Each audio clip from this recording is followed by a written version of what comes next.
siswa aktif semester 2 dengan NIM 2407010166 Fakultas Kesehatan Masyarakat Universitas Nusa Cendana. Di sini saya akan menjelaskan materi mengenai patologi medis. Nah, teman-teman, sebelum kita masuk ke materi yang lebih dalam, di sini saya akan menjelaskan patologi medis. Apa itu patologi medis? Patologi medis merupakan cabang ilmu kedokteran yang mempelajari penyebab, proses, dan akibat dari penyakit dalam tubuh manusia, terutama yang berkaitan dengan perubahan struktur dan fungsi organ akibat penyakit. Nah, tujuannya itu untuk memahami mekanisme dasar penyakit untuk diagnosis dan terapi yang lebih baik.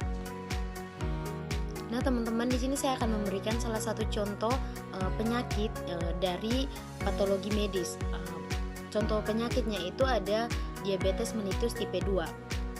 Sebelum kita masuk ke materi yang lebih dalam, saya akan menjelaskan apa itu diabetes mellitus tipe 2. Nah, teman-teman, diabetes mellitus tipe 2 ini merupakan gangguan metabolisme yang ditandai dengan tingginya kadar gula darah akibat ketidakmampuan tubuh menggunakan insulin secara efektif atau kekurangan sekrensi insulin. Penyebab utamanya itu adalah resistensi insulin dan penurunan fungsi sel beta pankreas. Teman-teman, di sini kita akan masuk dalam patofisiologi diabetes mellitus tipe 2. Nah, patofisiologi diabetes mellitus tipe 2 ini dibagi menjadi 3, teman-teman. Yang pertama itu ada resistensi insulin. Nah, resistensi insulin ini seperti sel tubuh, terutama otak dan hati itu tidak merespon insulin dengan baik. Nah, akibatnya itu glukosa tidak dapat masuk ke dalam sel untuk digunakan sebagai energi. Nah, yang kedua itu ada penurunan sekrensi insulin. Nah, penurunan sekrensi insulin ini seperti sel beta pankreas menghasilkan insulin. Nah, namun jumlahnya tidak cukup, teman-teman, untuk mengatasi resistensi insulin. Yang ketiga ada hiperglikemia. Nah, hiperglikemia ini merupakan kadar gula darah meningkat karena glukosa tidak diserap dengan baik oleh sel tubuh, teman-teman. Nah, yang berikut kita akan masuk dalam faktor resiko terjadinya diabetes mellitus, teman-teman. Nah, faktor resiko terjadinya diabetes mellitus ini ada beberapa. Yang pertama itu faktor genetik, teman-teman.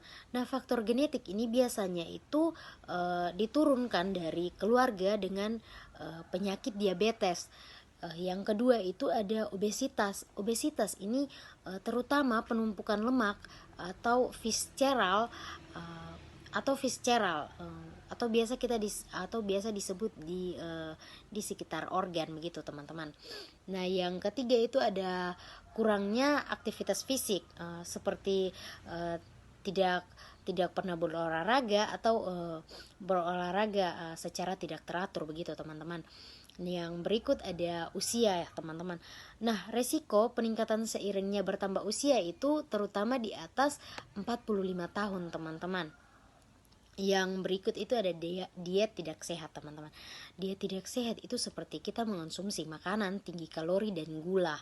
Nah, itu yang disebabkan diabetes ini muncul, teman-teman. Yang berikut kita masuk dalam proses patologi pada diabetes mellitus tipe 2, teman-teman. Nah, proses ini dibagi menjadi 4, teman-teman. Yang pertama itu resistensi insulin. Nah, resistensi insulin ini memiliki kelebihan glukosa dalam darah yang menyebabkan pankreas menghasilkan lebih banyak insulin. Yang kedua ada gangguan metabolisme lemak. Nah, gangguan metabolisme lemak ini seperti kelebihan glukosa yang menyebabkan tubuh beralih ke metabolisme lemak yang meningkatkan kadar asam lemak. Kadar asam lemak itu bebas dan mengganggu fungsi insulin. Yang ketiga ada kerusakan pembuluh darah. Nah, kerusakan pembuluh darah ini seperti hiperglikemia jangka panjang dapat merusak pembuluh darah dan meningkatkan resiko penyakit jantung dan stroke. Yang keempat ada kebocoran sel beta pankreas. Nah, kebocoran sel beta pankreas ini teman-teman, contohnya itu seperti sel beta pankreas yang terus bekerja keras untuk menghasilkan insulin, lama-kelamaan akan mengalami kelelahan dan penurunan fungsinya, teman-teman. Yang berikut kita masuk dalam gejala klinis diabetes mellitus tipe 2. Nah, gejalanya itu ada beberapa gejala, teman-teman. Yang pertama, sering buang air kecil.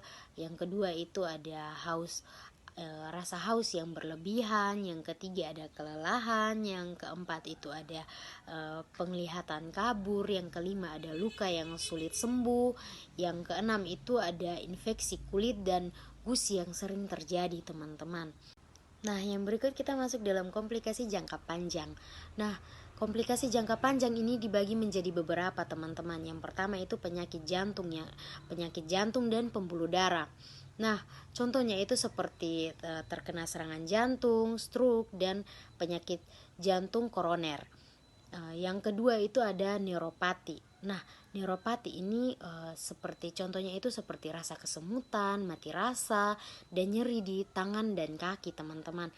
Yang ketiga itu ada retinopati. Retinopati itu dapat menyebabkan kebutaan jika tidak dikelola, teman-teman. Yang berikut ada gangguan ginjal. Nah, gangguan ginjal ini biasanya berujung pada gagal ginjal, teman-teman.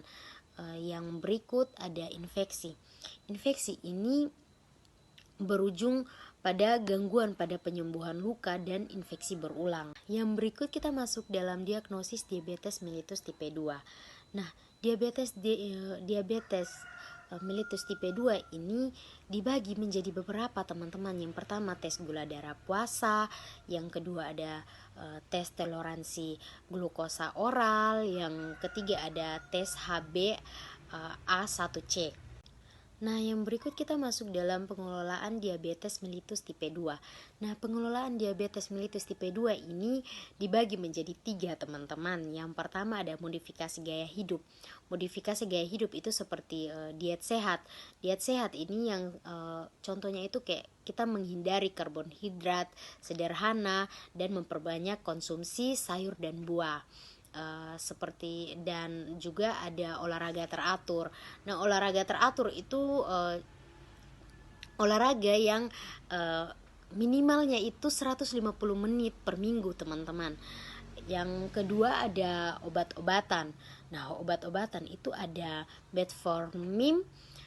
Metformin ini seperti mengurangi resistensi insulin dan mempengaruhi metabolisme glukosa. Lalu ada obat lain. Obat lain itu seperti sulfonylurea, lalu ada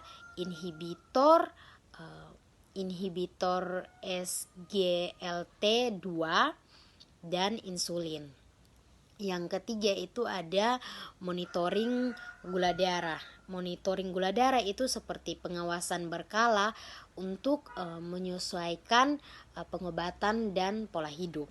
Yang berikut ada pencegahan diabetes mellitus tipe 2. Pencegahan diabetes mellitus tipe 2 ini ada beberapa, teman-teman. Yang pertama itu menjaga berat badan ideal, yang kedua ada aktif secara fisik, yang ketiga ada diet seimbang, dan yang kelima itu ada rutin memeriksa kesehatan. Nah, teman-teman, kita sudah masuk pada kesimpulan.